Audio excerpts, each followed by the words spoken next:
Thank you for watching. This is Dr. Alana James, and this is one of the Doctoral Net Proven Path to Graduation videos.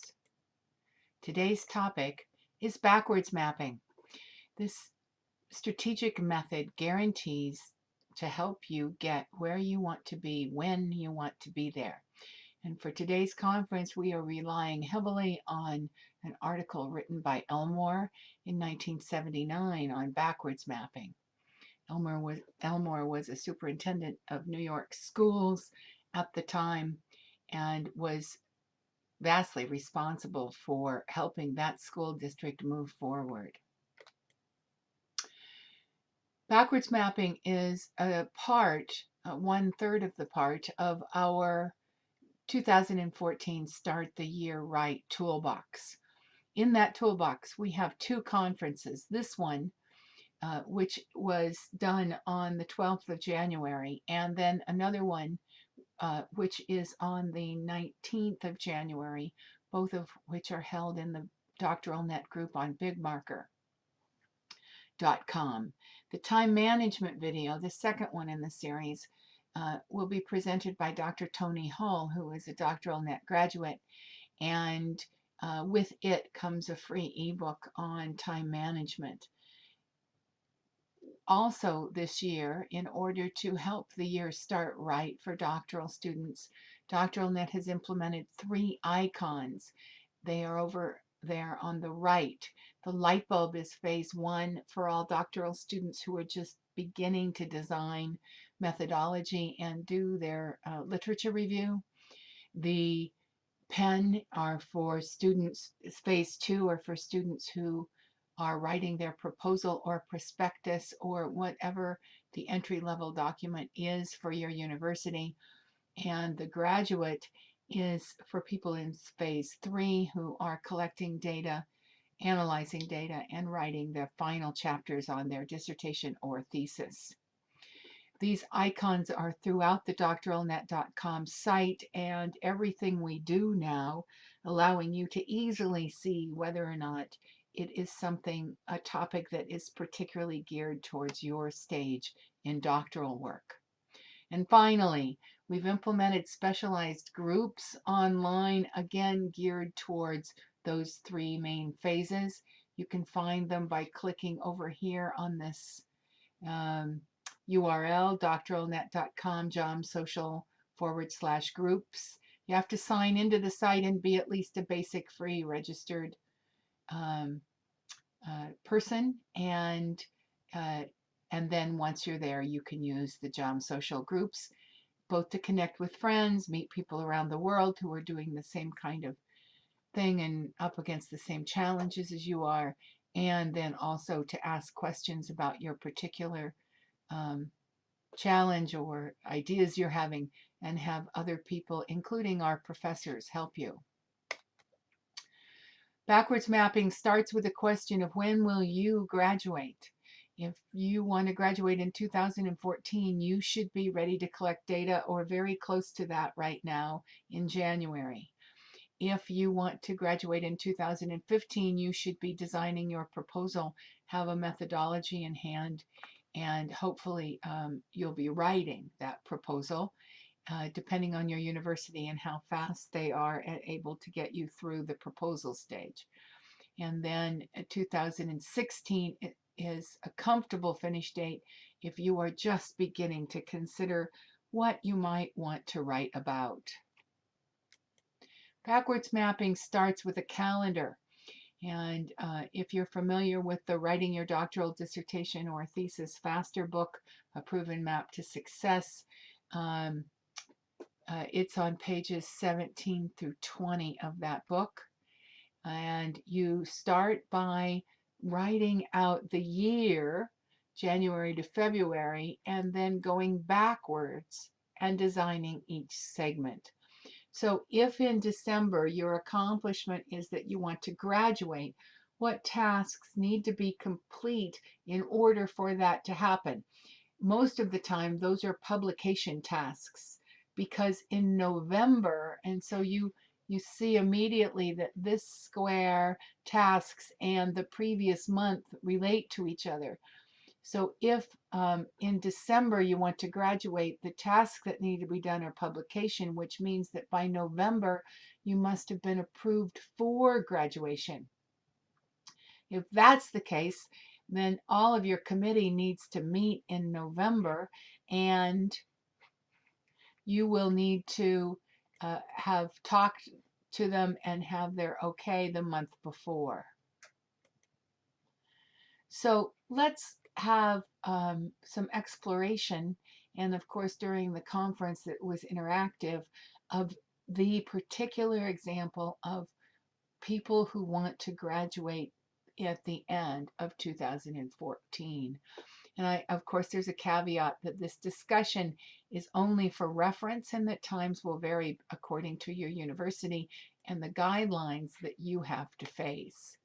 But if you want to graduate in December, all your documents must be signed off and ready for publication. You need to leave 2 or 3 weeks for publication difficulties because they always seem to come up. That means your final defense needs to be in November, and all your committee members must have had time to read it, and it must be scheduled. Sometimes scheduling takes a while at a university, so make sure in your notes you're saying leave time for scheduling. Find out how much time it takes. Begin to work with your supervisor to get it done.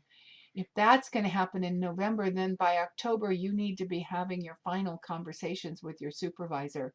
Your supervisor must sign off, approve everything, and how long that will take will depend upon your relationship with that person and things that are in the parts of that are at the university. Now, for most people, universities are in full swing by October, but if this is the year that your supervisor is going on sabbatical, you should know about it ahead of time. Every step along this path has other things that you need to consider.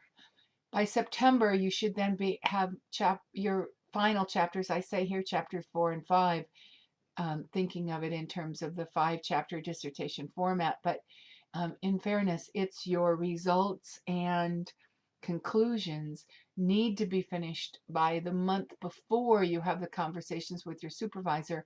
Analysis needs to be drawn, your conclusions in, but more than that, you need to have done some back and forth so other people have looked at it. So that moves us into August, is also data analysis, but writing as well.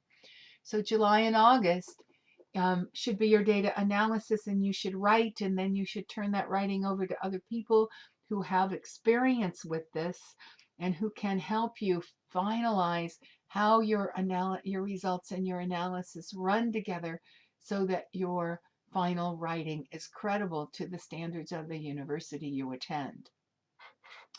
So there's a lot to be fleshed out then in those months that has to do with you meeting those standards.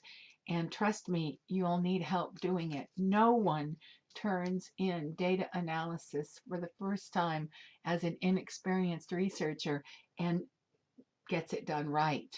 It's much too subtle and complex for that. That means that June and May need to be done. You need to be finished with your data collection. And data collection always has trouble. Now, these are the summer months for people in the Northern Hemisphere, and that means that it's a hard time to be working on your doctoral work because family, friends, vacation, all the other things that happen in the summer are going on. So it's pretty typical for our doctoral students to feel some kind of stress. And one note you might want to make in the corner that came out of the conference we just had was, when you feel stressed, go to the groups you have formed and let others help you get past that stress by making suggestions. Anything in this outline can be shifted, but the more you understand the separate components, the more you can shift. Let me give you an example. In August, you're supposed to have all your data analysis or data collection done, but you've got this one interview that's very important that you haven't been able to connect with the person because they've been gone in June and July. So what can you do? Well, you shift this data analysis down some and begin it earlier while waiting for your final data to come in a little later. Or you find somebody else you can ask, or you be in touch with that person yet again, or come up with a different format, or make it a Skype call interview. You just have to keep tracking different possibilities until you get over the humps that you're on. And these 4 months are critical times for people who want to graduate during that year. The beginning of the year, this next section, is all about getting everything ready. Now, you're lucky if you've already had your ethical review. You have extra time.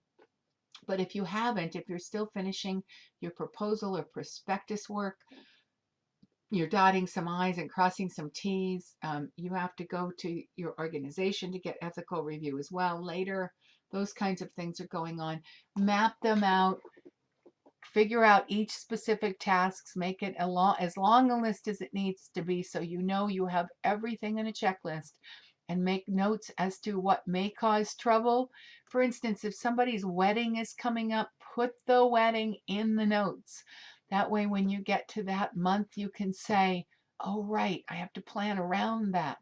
So use the notes section to put in the must-dos of your personal life as well, and they won't derail you.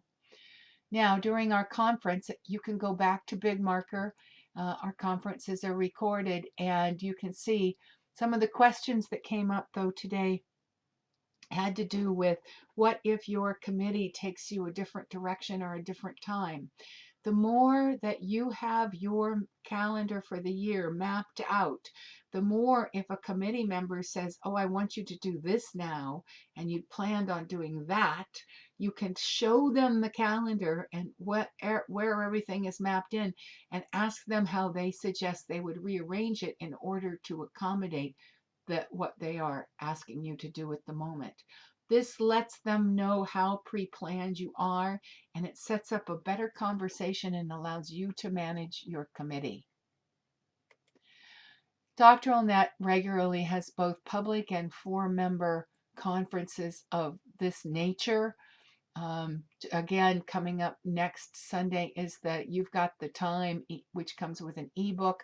And then we have 3 members conferences for those who are just starting, for those who are in their proposal stage, for those who are finishing. And throughout this, you will always be able to come to our site, see what the upcoming conferences are, and where we might have information that is helpful to you. Thank you for listening. This is Ilana James. I'm the founder and CEO of doctoralnet.com, where we provide a proven path to increased doctoral graduation for both students and their universities.